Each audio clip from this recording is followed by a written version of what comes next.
Marcos, capítulo 12.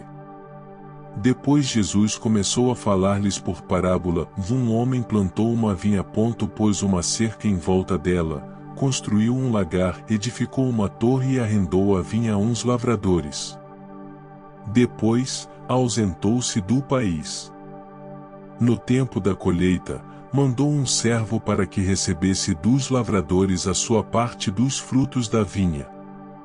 Mas os lavradores o agarraram, espancaram e o despacharam de mãos vazias.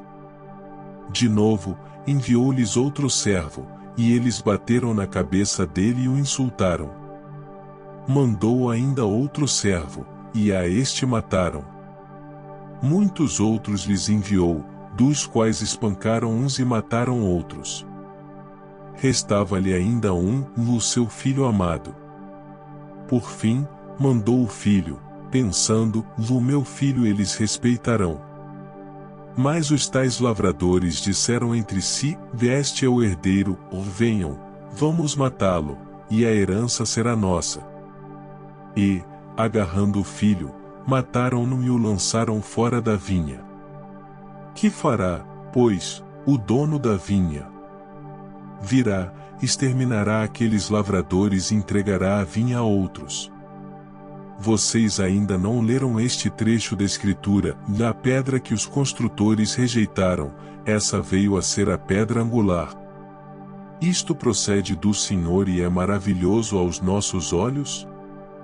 E procuravam prender Jesus, porque entenderam que ele havia contado essa parábola contra eles, ao mais temiam o povo. Então eles o deixaram e foram embora. E enviaram a Jesus alguns dos fariseus e dos herodianos, para que o apanhassem em alguma palavra. Chegando, disseram-lhe: Mestre, sabemos que o Senhor é verdadeiro e não se importa com a opinião dos outros, porque não olha a aparência das pessoas, mas, segundo a verdade, ensina o caminho de Deus. É lícito pagar imposto a César ou não? Devemos ou não devemos pagar? Mas Jesus, percebendo a hipocrisia deles, respondeu: por que vocês estão me pondo à prova? Tragam-me um denário para que eu o veja. Eles trouxeram. E Jesus lhes perguntou: de quem é esta figura e esta inscrição? Eles responderam: de César. Então Jesus disse: deem a César o que é de César e a Deus o que é de Deus. E muitos se admiraram dele. Então alguns saduceus, que dizem não haver ressurreição, aproximaram-se de Jesus e lhe perguntaram: Mestre, Moisés nos deixou escrito que, se um homem morrer e deixar mulher sem filhos, o irmão desse homem deve casar com a viúva e gerar descendentes para o falecido.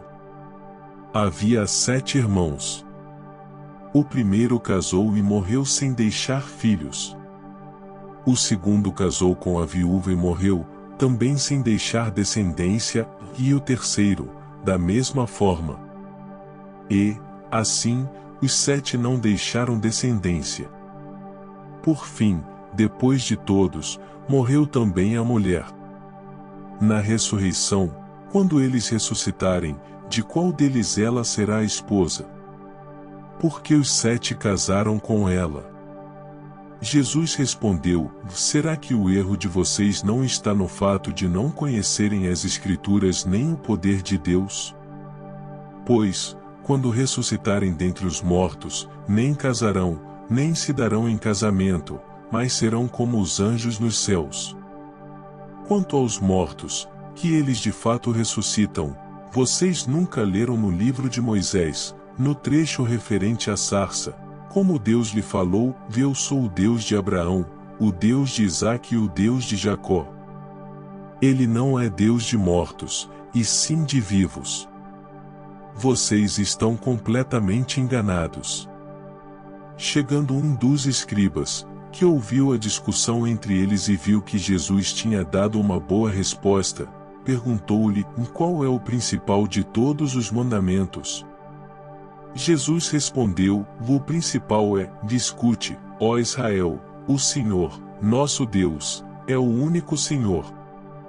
Ame o Senhor, seu Deus, de todo o seu coração, de toda a sua alma, de todo o seu entendimento e com toda a sua força.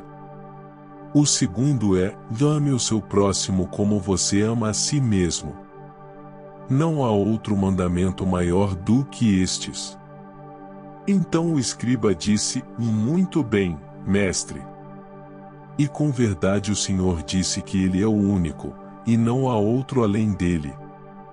E que amar a Deus de todo o coração e de todo o entendimento e com todas as forças e amar o próximo como a si mesmo é mais do que todos os holocaustos e sacrifícios. Vendo Jesus que o escriba havia respondido sabiamente, declarou-lhe: você não está longe do reino de Deus. E ninguém mais ousava fazer perguntas a Jesus. Jesus, ensinando no templo, perguntou: como dizem os escribas que o Cristo é filho de Davi?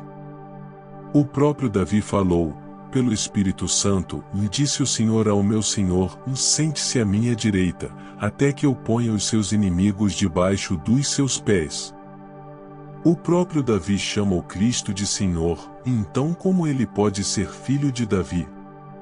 E a grande multidão ouvia com prazer. E, ao ensinar, Jesus dizia: cuidado com os escribas, que gostam de andar com vestes talares e das saudações nas praças. Buscam as primeiras cadeiras nas sinagogas e os primeiros lugares nos banquetes. Devoram as casas das viúvas e, para o justificar, fazem longas orações. Estes sofrerão juízo muito mais severo. Sentado diante da caixa de ofertas, Jesus observava como o povo lançava ali o dinheiro. Ora, muitos ricos depositavam grandes quantias. Vindo, porém, uma viúva pobre, lançou 2 pequenas moedas correspondentes a 1 quadrante. E, chamando os seus discípulos, Jesus disse: em verdade lhes digo que esta viúva pobre lançou na caixa de ofertas mais do que todos os ofertantes. Porque todos eles deram daquilo que lhes sobrava, ela, porém, da sua pobreza deu tudo o que possuía, todo o seu sustento.